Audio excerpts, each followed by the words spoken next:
Ladies and gentlemen, I am one of your hosts, Kris Rex, alongside my best friend and former tag team partner, John Punn, and this is Territory Talk.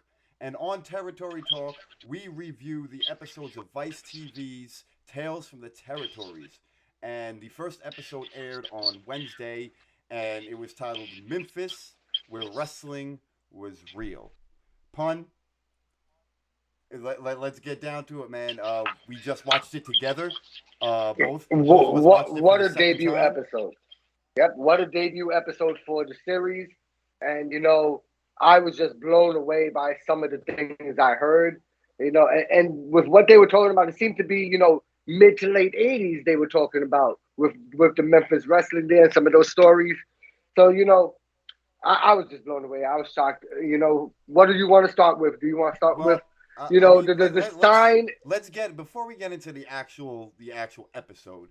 You know, they had done Vice TV had done Dark Side of the Ring, and this was filmed very differently than that. They still had the actors portraying, throughout the scenes, but it kind of reminded me, like you said, before it went on air, of WWE's Table Talk or Table for Three, um, Yep. where it was more of a roundtable discussion rather than Dark Side of the Ring, where it was an interview and then you had the scene play out. Yep. I like the way they did it. I think it comes off more. No, I don't want to say reliable, but it's more of a reliable source now because you have all these guys sitting together rather than, okay, we interview, let's say, Chris Jericho, and then we cut his interview and we go to another. No, no, they're all sitting there together, confirming the stories, and Yep. that's what I liked about this. And then all of them that were at this table were involved in each other's stories. Yes, Everybody had something different, but Jerry Lawler was involved in Jeff Jarrett stuff. Jeff Jarrett was involved with Dutch Mantel stuff.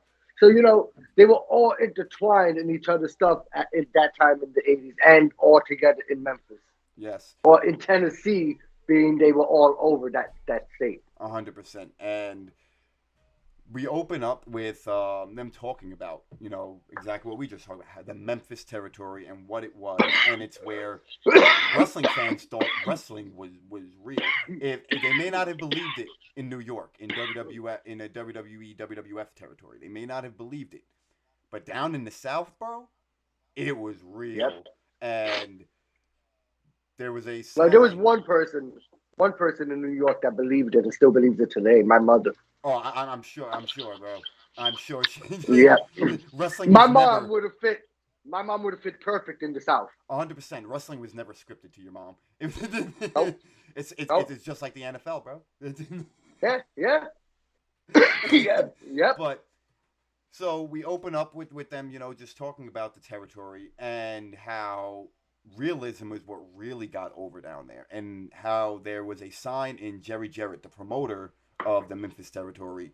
There was a sign in his office that said, "Personal issues draw money," and that phrase right there, like to start off the show, it kind of hit me where it was like, ooh, like yes, because that's kind of missing in wrestling now. Now it's Mhm. they do play a little bit on real life, but you can tell they're trying too much to put it over as Yes. as a shoot.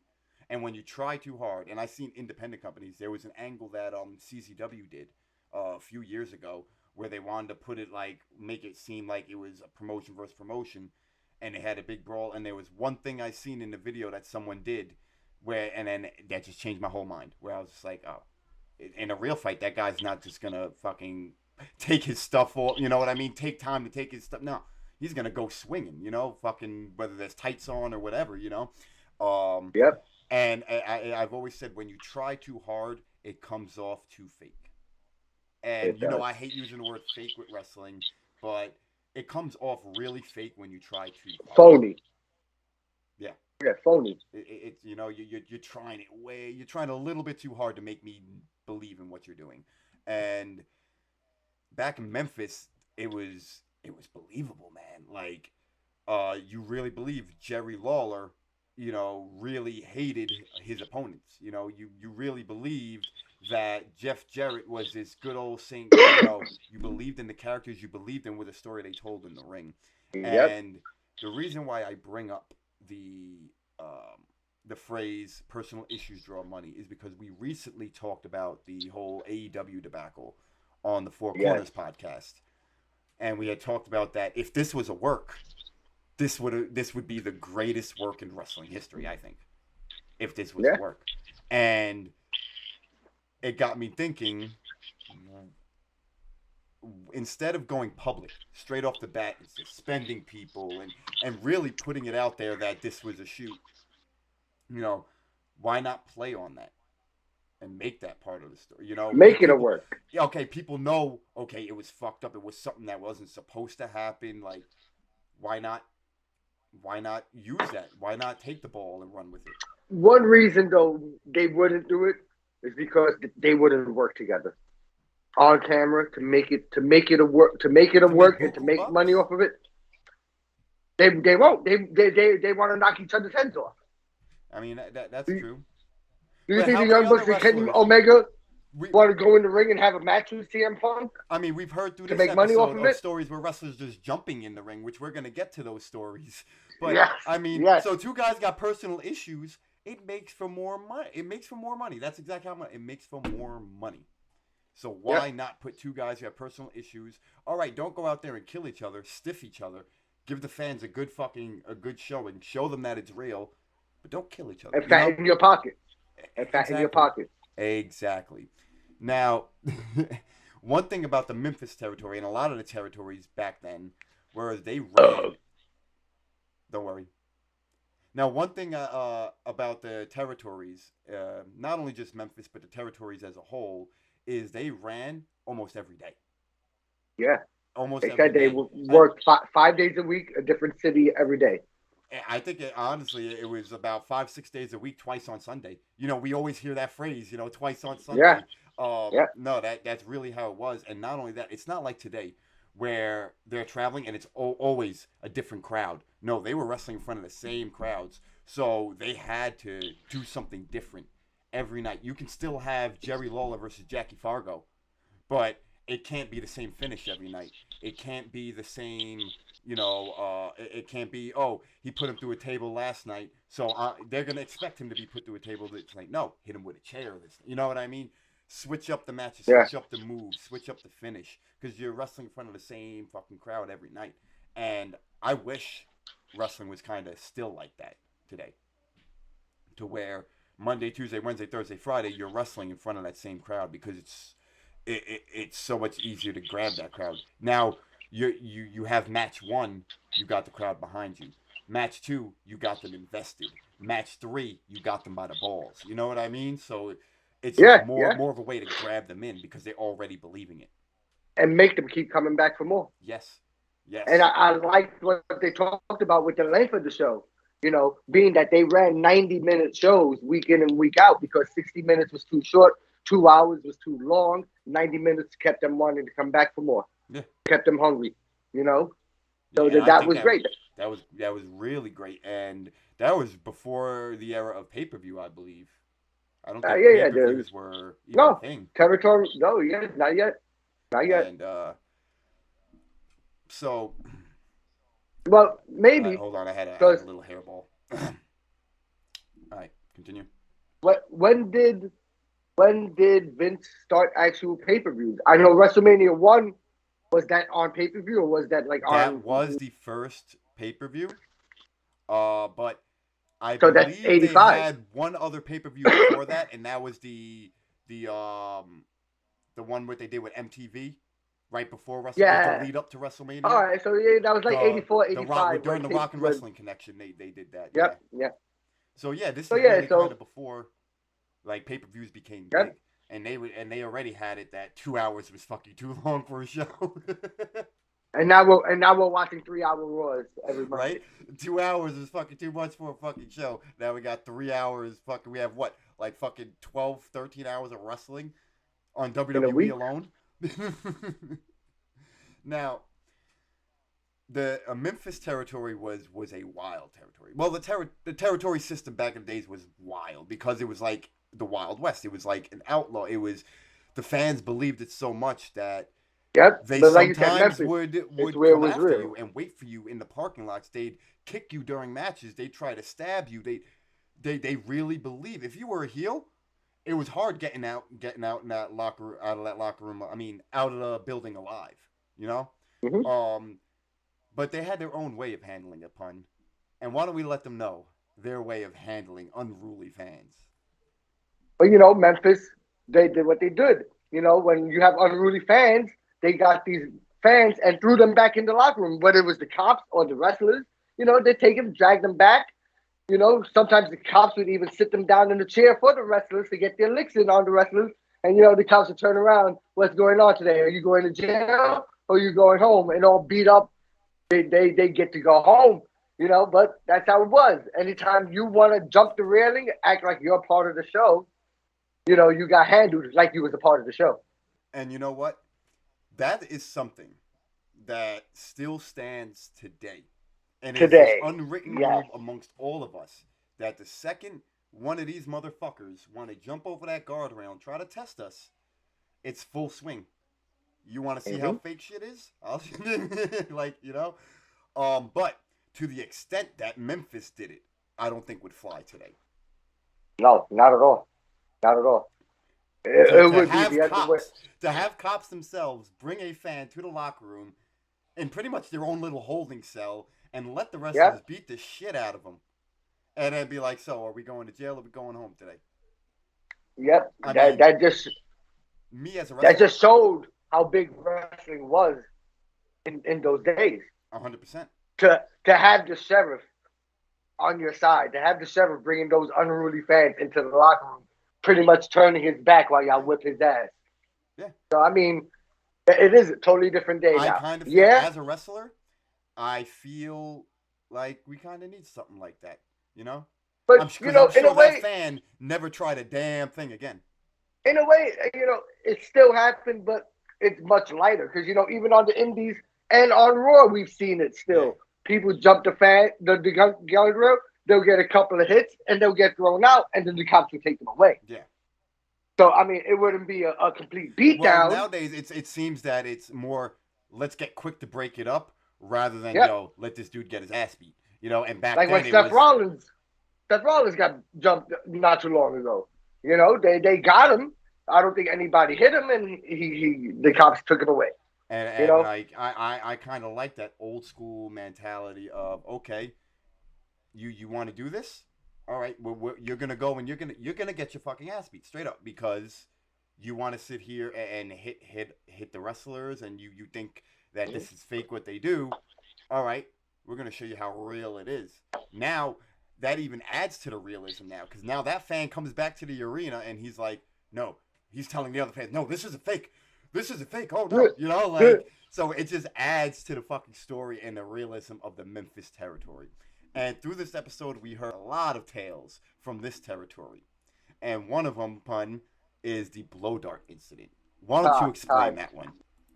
all right. So the blow dart incident was happening in a match where Jimmy Hart, at the end of the match, was being carried away to the locker room by Dream Machine.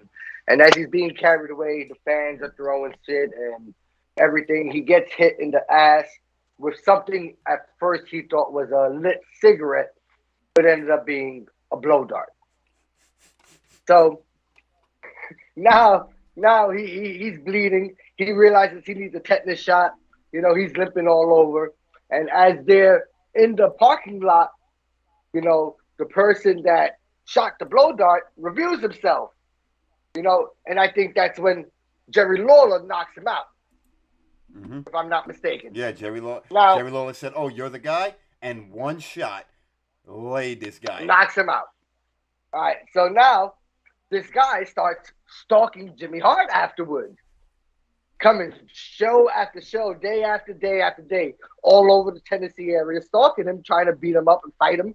And Jimmy Hart came up with this great idea. Let's make this into a big money match, and we'll wrestle in the Louisville Coliseum. And after that, the stalking stopped. But now that dude was hitting up the promoter, which I think was Rob Welch at the time, Yes. and trying to get the match, get the match. They didn't say like how that guy stopped. You know how it ended up stopping. We know the match never happened, Well, I'm sure at but some point someone broke it to him like, dude, it ain't ever gonna happen. But so why didn't he go? I like that Jimmy Hart did that because we've been on the indies. We've seen how bad these marks want what like and I have seen wrestlers where they're like, yeah, we'll have a match one day, man. And these fans really believe that one Believe that day they're going they'll to get have in a the ring. match. You know? And like you'll see them, they'll come to every show. Like, when we're gonna have that match, man. Oh, I can't wait to get you in the ring, man. I've even been there where a fan has come up to me and they're like, I can't wait to work with you one day. And I'm like, yeah, when you get to a school and you start training, maybe one day, you know, we can have it in the ring. And like, oh, I'm ready now. I'm ready to get in there right now. It's and you just sell them dreams, you know. You just tell them, oh yeah, one day we'll do it. You know, I'll talk to the promoter. We'll get, man. You just say that shit to get rid of them. You have no intentions of fucking doing it. That is hilarious stories, man. That was But this show is just full of stories, man. And another story that we heard is a less comedic one. oh, They called it an eye for an eye. And this story, this one was a pretty deep one. I did not expect it to I be didn't this serious. expect it. Yeah, Like, yeah, um, crazy ass story. I didn't know Jerry Jarrett had that in him, yeah. man. Who? So Jerry Jarrett was partners in the promotion with Rob Welch, and Rob Welch was getting up there in age. He was starting to show the early signs of dementia, and he's really getting old, and his mind starting to go, his memory starting to go. So it seems that people were getting into Rob Welch's ear and telling him that Jerry Jarrett was trying to take over the company and kind of give him the boot and get him out of his own company. And one of those talents getting in his ear was Mario Galento. And he really felt that he needed to go and say this to this man. Pretty much what any promoter would do when hearing something like this is you're gonna handle it your way. So So Jerry from Jarrett is in the ring. He's working a match with Lawler with Jerry Lawler, and the next thing you know, Mario Galento is in the ring behind him. behind him. Jerry Jarrett gets up, he sells up, and boom, Galento is right there, and they just start fighting. And this is really taboo because no one knew this was happening. Jerry Jarrett didn't know this was happening. Jerry Lawler didn't know this was happening. This was legit just between Rob Welch and Mario Galento. So this to the fans, this is all part of the show to them. You know, this is all Mm-hmm. part of what they're seeing. You know, this uh It that wasn't turns until out to be. What were you gonna say? it wasn't until Jerry Jarrett looked up and he noticed Rob Welch in the crowd Yes, when he realized what was happening. yes. He realizes he's being set up, and Jerry Jarrett and how his upbringing was. You know, he's raised by Marines, strong men, shooters, as his words are. Marines are shooters, natural shooters, tough men. And where'd the camera go? Hello? Oh, what the fuck?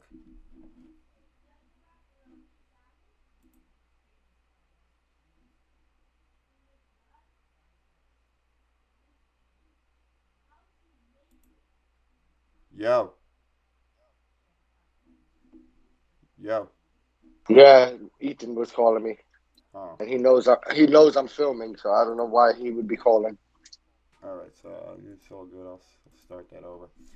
So Jerry Jarrett and having the upbringing that he had as being part of a Marine family, a Marine man, and tough man. Marines are known as being natural shooters. They're natural tough men. They're shooters. And he was explaining that the bones in your hand are the weakest bones in your body.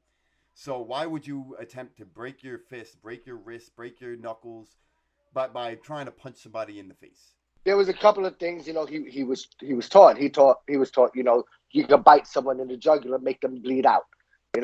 He was taught to dig his hand into somebody's eye until you feel the cord, and then you twist to the left and you rip it out.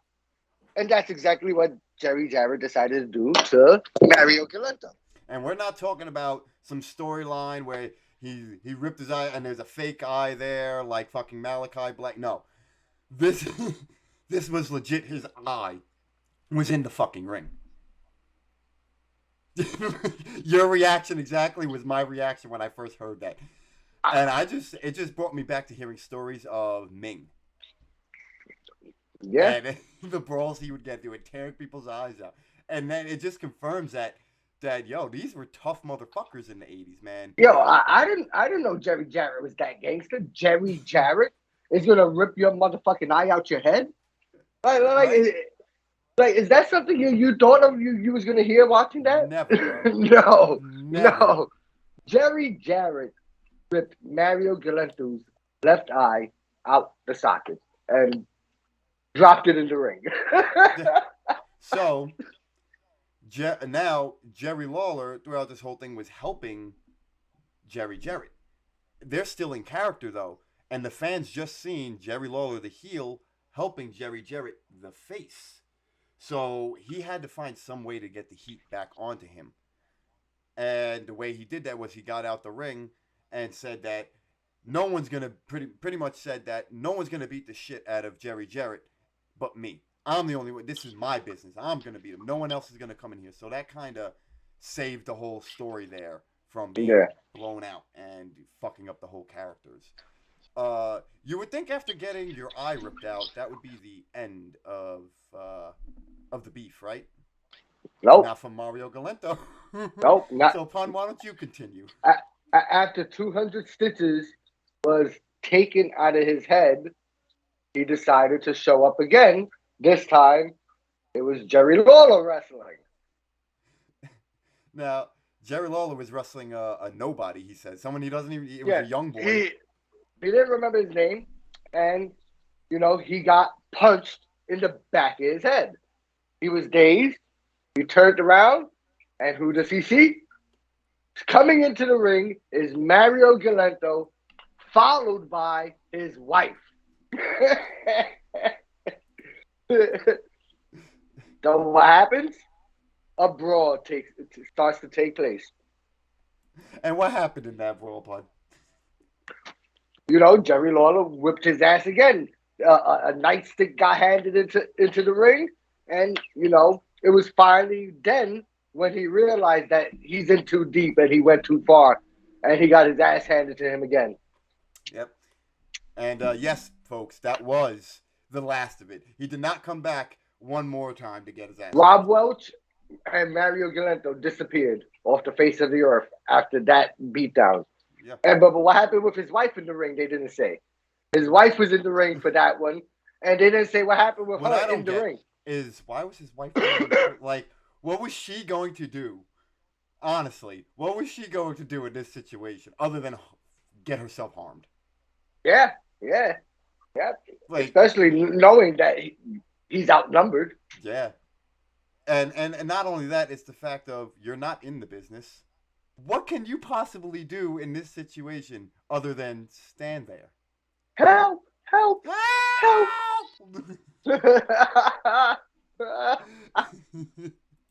That is about all that I think she probably was doing. I'm sure she got out that ring as fast as she got in that ring. Oh, I bet. I would hope so. Mm-hmm. Now, that just goes to show you how wild Memphis was and the whole Memphis style. They took their real problems and brought it into the ring. Yeah, they took the real problems, brought it into the ring, and guess what? It made money. Like they said, personal issues draw money. Now, Jerry Lawler had a nice little funny story to tell that when he was telling this story, I thought of you, Punn. I thought of you, okay? And Jerry Lawler is getting ready for his match with Joe LeDuc, who is a French-Canadian wrestler strong man. I mean, this guy would moving cars with his feet. He was an incredible athlete. And Jerry Lawler comes up with this idea of, hey, do you think you can lift me up and throw me over the ropes through a table? Do you think you're strong enough to do that? And his reply was, I'm going to try to do the accent. Yes, I am strong enough to do that to you if you could take the bump.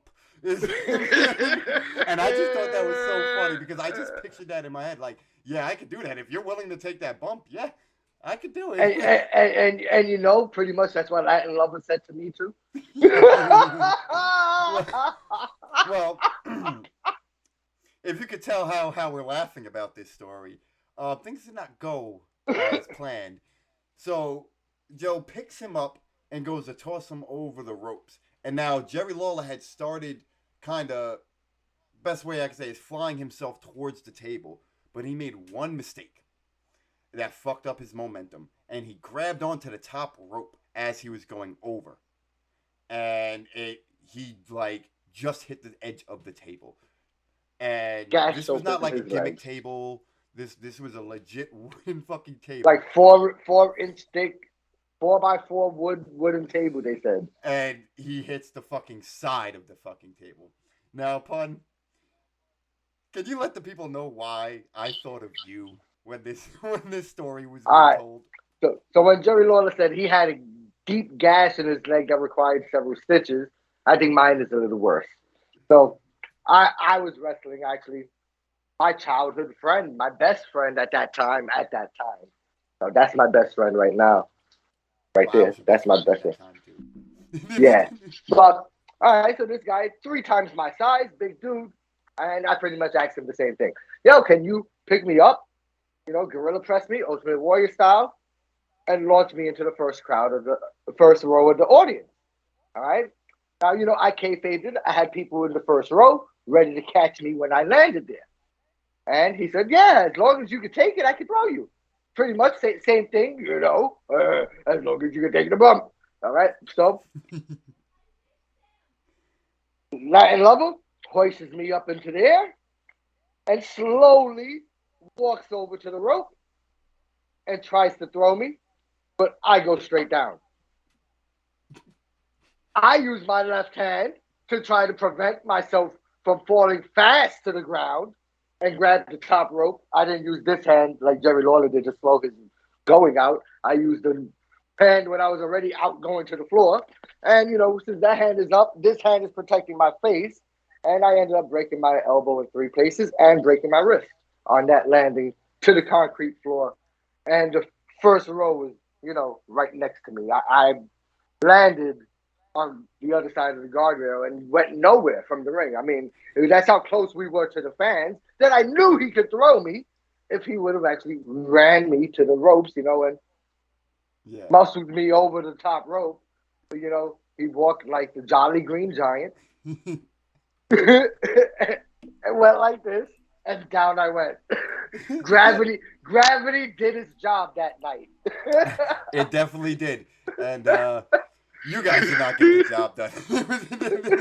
And like Jerry Lawler, you wound up after going to the fucking hospital. I finished the match. I didn't know my arm was broken because I was actually running the show backstage. I was on adrenaline all night. It wasn't until like 3 or 4 in the morning at my house where my arm swelled up to the size of a football. And my wife was working an overnight shift, I remember. And I called her up. I got to go to the hospital. My arm is definitely broken. And it sure was. Dislocated the elbow, broke both bones that connect the elbow. And I just found out actually recently this year that I also broke my wrist on that fall. And for those that say wrestling is fake. Yeah. Yeah. Living proof right here. Yeah, I could get you over if you could take the bump. Well. Yeah. I thought of myself too. Listening to that story. But I just, like I said, I saw Latin Lover and me when they showed, you know, Joe LeDuc and Jerry Lawler, you know, and when they, you know, show his bump that he took, I'm like, yeah, I just went down. Well, Memphis was known for a lot of innovative things and Oh yeah. unique things. They ran a show in a prison one time, where the guards weren't even like they were up in the watchtower. They weren't even guarding. But one show that they talked about that was really unique that is still just stuck in my mind because of how My weird it boggling. sounds is the orchestra show. Now take a second, guys, to listen to the words that I just said. An orchestra show, A live symphony. a live symphony. Now this was not a wrestling crowd. This was legit a wrestling match, not a wrestling show. My bad. A wrestling match In during a live symphony production. Weird fucking idea. yeah. Weird fuck. I wonder if it was like one of those paid show things, where it was already a paid show. I keep saying show. It was only one match, and that was between Dutch Mantel and Jeff Jarrett. But during the match, the orchestra is playing music, To but the like match. to the theme of the match. You know, it was this really unique idea, and I really want to find that footage. Maybe we'll use it on A rewind. on the rewind on an episode of Rewind. I'll try to find that footage. But it was like a really unique idea because at the start, like the drums are going and the ring is just rising, and it kind of reminded me of like when you have a cage match and it's do do do do do do do do, and then the fucking cage just starts slowly coming down. That suspenseful music.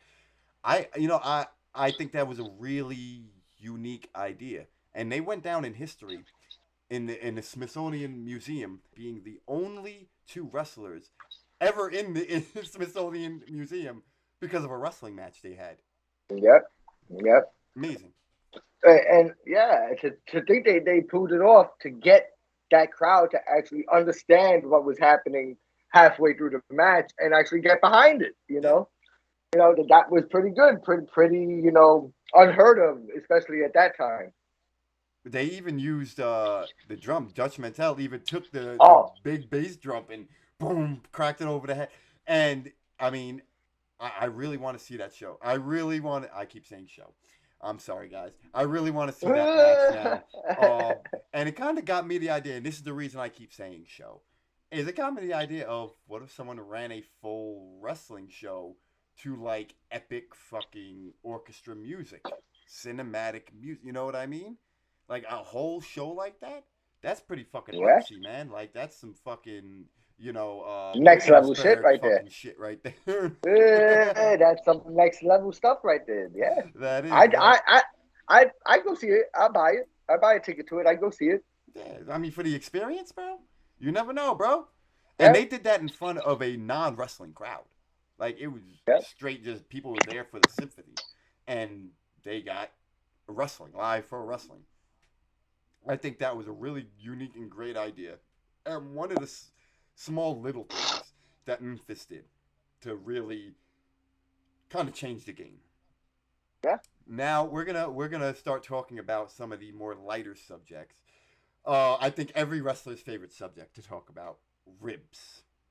Yeah. You can't you can't have a wrestling promotion without some ribs going on, right? Uh, and the first rib we hear about is a Tiger Bomb incident. And I know Okay, you have one of your own. I have one. It doesn't directly involve me, but it was something I was around for, So you're and like it was Jerry pretty Lawler in this hilarious. situation. You're like Jerry Uh, Lawler watching. exactly. So Jerry Lawler, this is around the time Jerry Lawler was like first like really breaking in. He would be Jackie Fargo's driver and bag handler, his young boy, as we would say. Which that was like a dream come true for Jerry Lawler because Jackie Fargo was his favorite wrestler. So imagine you being able to ride with Shawn Michaels and carry his bags for him. Like fuck that. That is a Hell dream yeah. right there. Hell yeah. Let's go. I'm all in. So I'll still do it today. so Jerry Lawler was match one. Jackie Fargo was match two. And Jerry Lawler gets done with his match, comes to the back. Jackie Fargo goes out for his match. He's on match two. And Jerry Jarrett had the idea to take Jackie Fargo's underwear and rub Tiger Balm inside his underwear. Now, for those who don't know what Tiger Bomb is, if you've ever used Vicks Vapor Rub, okay, it's that times like 250. Like this is some intense shit. This shit burns, okay? So imagine having this shit rubbed in your underwear. Well, they finished the job, rubbing in his underwear. Jerry Lawler is a witness to it, and he feels that he should tell Jackie Fargo what's going on. Let him know what the deal is. So Jackie Fargo comes back. He's about to get changed, and Jerry Lawler spills the beans and says, "Hey, listen, they just put Tiger Balm in your underwear." So instead of getting mad and going right at them, and Jackie Fargo outsmarts them. And what he does is he takes the Tiger Balm while they're out there during their match. He takes the Tiger Balm and rubs it all over all of their clothes, the inside of their shirts, their underwear, their pants, their socks, their shoes, everything. Tiger Balm on everything. And when I say this shit burns, man, it fucking burns. Um, so they It get sure back. does. They get back from their match. They're getting changed. Now, what Jackie Fargo has his clothes on, but he doesn't have his underwear on because he's trying to outsmart them. Now he's playing it off. He's sitting there and he's, moving his ass around and scratching his Ooh, ass and going, "Ooh, ooh. it's burning. Ooh." So they're laughing. Togo and Jerry Jerry Jarrett. Jarrett's, Jerry Jarrett's laughing, And because he's Togo. like, "Oh, I got him," and he's playing it off. He's playing it off. They leave the arena, and Jerry Jarrett and his partner are in the car. All of a sudden, they're driving, and they start getting itchy, and all over underarms, feet, balls, ass, feet, everything is just getting super fucking itchy. And that's when they realize, fuck, Jackie Fargo fucking got us. Like, Jerry Lawler snitched. Jerry Lawler, and that's when they realized Jerry Lawler had to be the one to snitch because he was the only witness.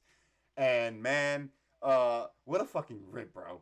What a That rip. is something Uh, else. I'll let you guys know my Tiger Bomb Yeah, story. It's not really my Tiger Bomb story, but it is a Tiger Bomb story that I was around for. Back when I was working for Joel Maximo in Fighting Spirit Wrestling, every year we held a Lucha Libre event. And on one of these Lucha Libre events, Lucha Libre Extravaganza, you were actually there for this one. It was Blue Demon Jr. versus Joel Maximo. Okay. Now, Blue Demon Jr., being the old school cat he is from the territory days, he's gonna rip. He's gonna rip. What he does is he takes Tiger Balm before the match and rubs it on his chest. Rubs it on his own chest right before the match. Normal, right? Pain reliever. But that's not the rib, John. The rib no. is at one point during the match. I'm already picturing it. He takes Joel Maximo's face and just drives it into his fucking chest, bro.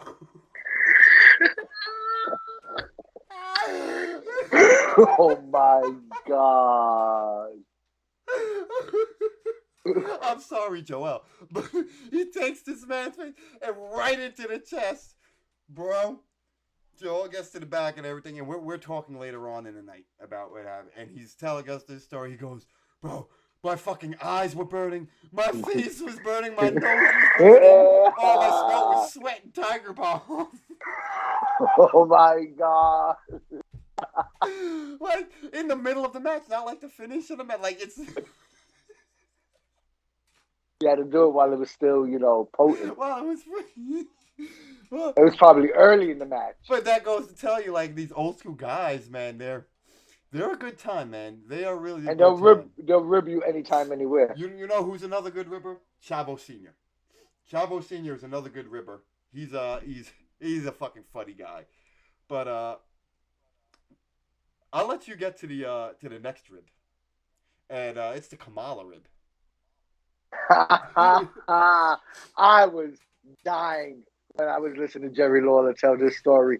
So Jerry Lawler also had just finished working a match with Kamala that night.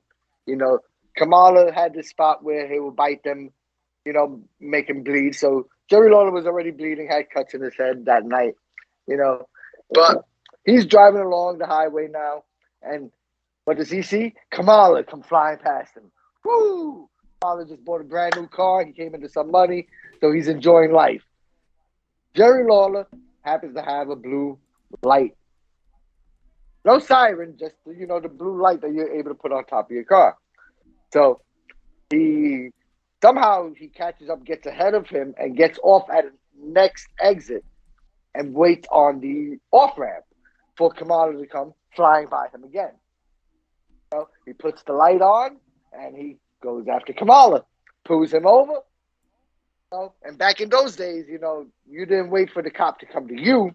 You got out of your car and you went to the cop. So Jerry Lawler tells him, please face forward, and start slowly walking back to my car. And now Jerry Lawler's cracking up. He's cracking up so hard that he made his cuts open again. So now he's leaking, and I'm starting to laugh listening to this story. He has big old Kamala pooped over and slowly walking backwards to his car. When Kamala gets to him, he turns around, sees Jerry Lawler leaking. Oh, Jerry, come on, man. And I can just imagine the look on his face when he saw it was a busted open Jerry Lawler that was pulling him over. But it's those stories that make me wish I came up in that era, man. I mean, that stuff is missing. I have my yes, I wish, and then sometimes I'm glad I wasn't. I'm glad I wasn't there during that time.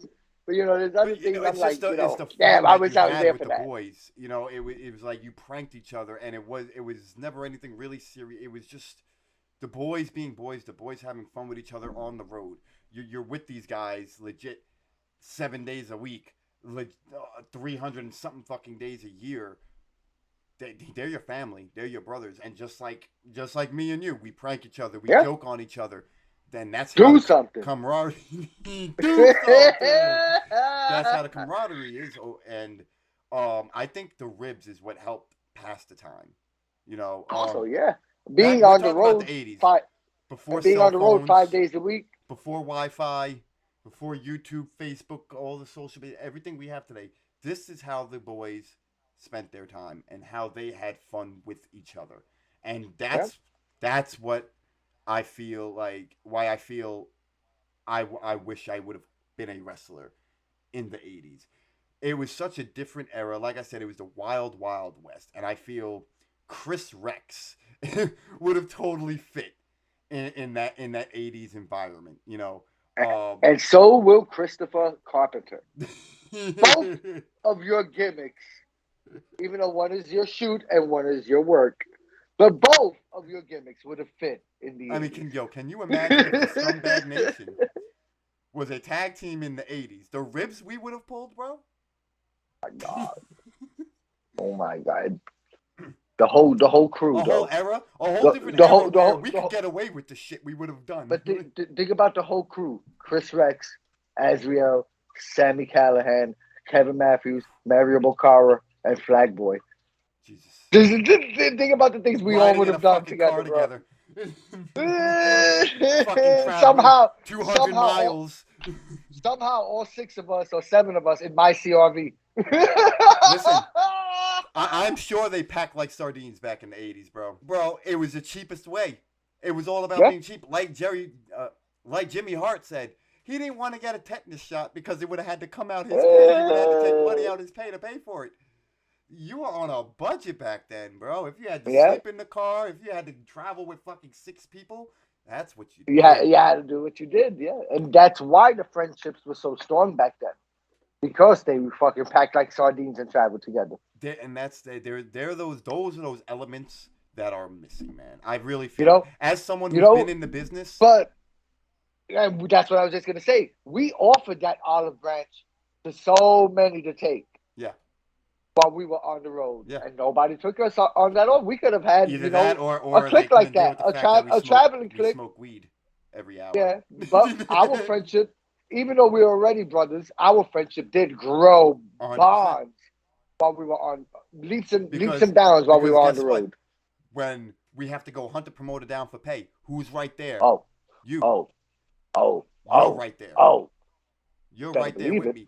When Locker room fucking problems. when you have to fucking go to the fucking hospital, who's in the car with you know what I mean? It's we're in the shit together. So whatever Yep. good happens When out I of going when to I this got event, yeah. when I When got in leaked, Ohio, you was I was right in the there. hospital with me. I was there the second you were bleeding. Yo, can you do Yeah, the yeah. But, spots? Yo, you might have to take over my spots. Okay, boom. Instantly, I seen you leaking, bro. And it was a match where it was yep, a multi-man match where I shouldn't have even yeah, ran up to you, but we're yeah, wearing the yeah. same gear, so I was like, okay, it makes sense. The second I seen you leaking, you had a spot where you were supposed to come off the top rope. I think I seen the spot coming. Yep. Legit, I'm talking to you. I turn around and I run right up to the turnbuckle to go like, boom. It's that camaraderie. It's the fact that whatever good comes out of traveling to fucking West Bumfuck, Ohio, whatever good comes out of that, it's good for the both of us. Whatever Even bad comes when out of that, the fight, we're in the shit. having to pull people, Having having to get down and dirty and fight with each other. You know, exactly, and you know, I don't think that brotherhood is there unless you have that relationship like we had. You know what unless I those mean? things happen, right? Unless those things happen, Yeah, it's pretty simple. You know, having each other's back for money, having each other's backs for fighting, and then I do the drives, you do the naps. yeah. You know, that was also a big part of our friendship. That was so much fun. Snap, getting all the pictures of you sleeping. But Well, you know pun. There was one. to me those were ribs. Yeah, All them pictures of you sleeping in all them different 100%, positions. 100%. But you know, it helped pass the time, just like My rib was Saru and the and mask. the masks. He didn't see it as a rib. He didn't see. He took You offense to know, it, but it was a fucking yep. rib. Well, I mean, Okay, you left I your was a mask ribber. laying around. Somebody's gonna fucking do something. Cast masters. My idea to sit in the front row with their belts. Nobody liked it, but you know, Again, it, it's we oh went man. to war with each other, by each other's side. We were in the shits when we were told we're getting paid $200 and we only walked out there with 50. We did it Oh together. yeah. We walked out there broke together. You know, and Yep. that's at the end of the day what mattered, and that's what the territories was. It was that brotherhood.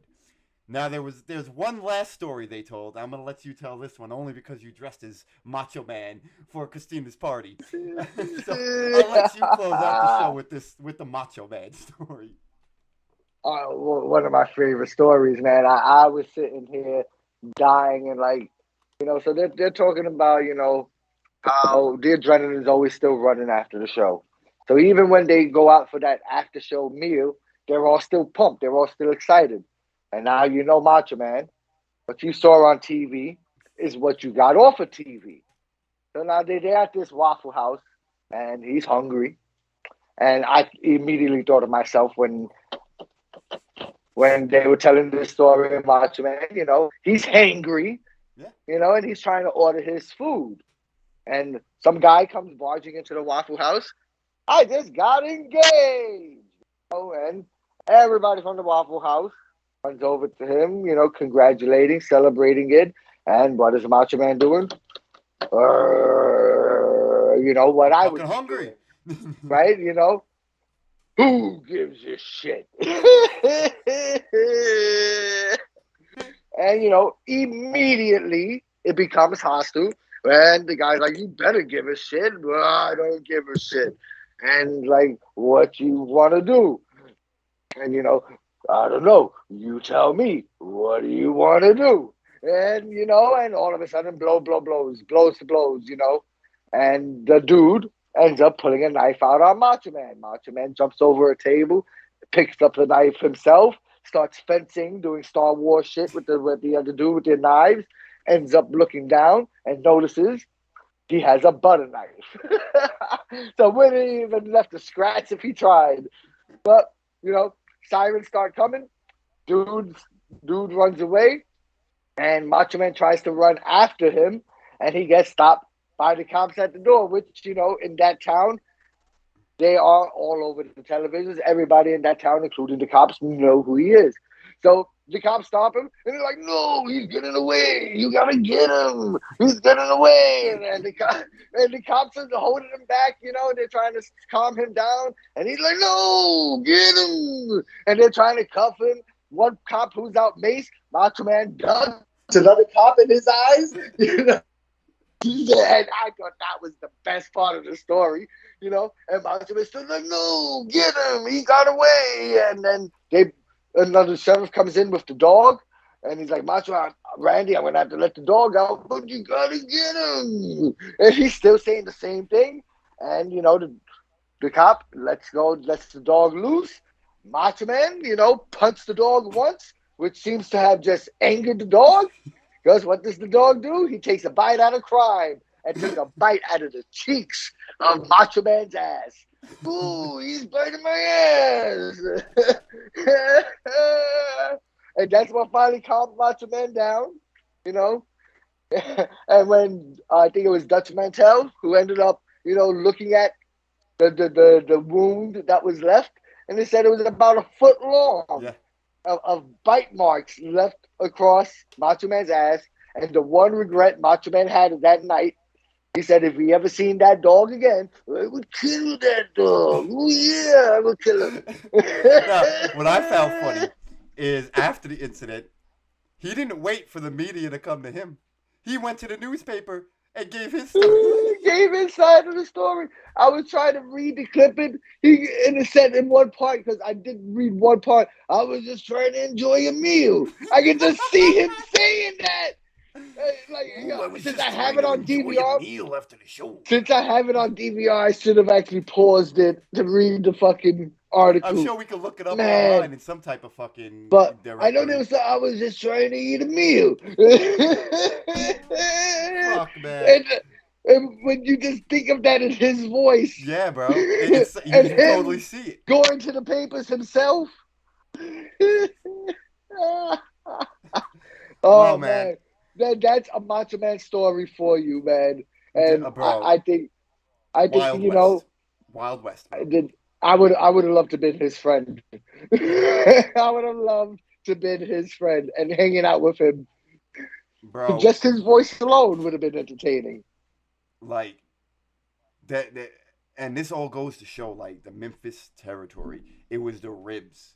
They were hardcore wrestling before hardcore wrestling. They were doing 90-minute shows before pay-per-views were doing 2-hour shows. They realized 2 hours was too much of wrestling for someone to take. They were the land of the gimmicks. They were sports entertainment Yes. before sports entertainment Yes. was a thing. They were 100%. Yep. And without Memphis, without a doubt, we would not have wrestling the way it is today and the way we Yep. grew up on it.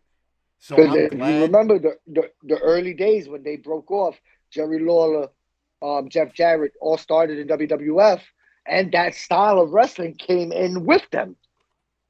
Yeah. When all these guys came into WWF and those that went to ECW.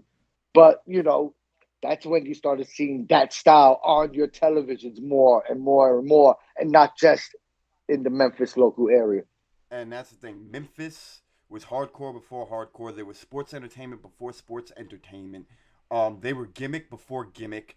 Uh, they were ECW before ECW. I mean, I'm so glad that Vice TV is doing this series because, like we had talked about when we had let everyone know about this show, we weren't alive, and now we can actually appreciate what they built Well, for we us. and, and understand the videos and the things that we've seen. Being that we weren't there for it, and now to hear the stories. We understand the camaraderie. We understand the in the ring, the out the ring. Everything that went on to See, deal with the fans. they I appreciate the foundation they built for what wrestling is today. Yeah. 100%. Yes, today we have more of the high fly style. We have more of the lucha libre style. But at the end of the day, sports entertainment is sports entertainment. whether you want to call it pro wrestling, whether you want to call it sports entertainment, whether you want to call it Memphis style, hardcore, whatever, extreme. It started with Memphis. What we watch Yep. today, what we know today, what made us wrestlers is we would not be able to be wrestlers, watch wrestling, or wrestling would not be what it is today without Memphis. And Memphis was where wrestling was real.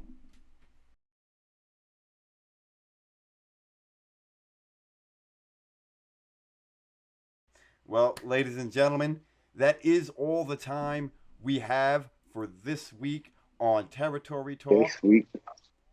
Next week, we will be reviewing the next episode, which is Andy Kaufman versus the King of Memphis.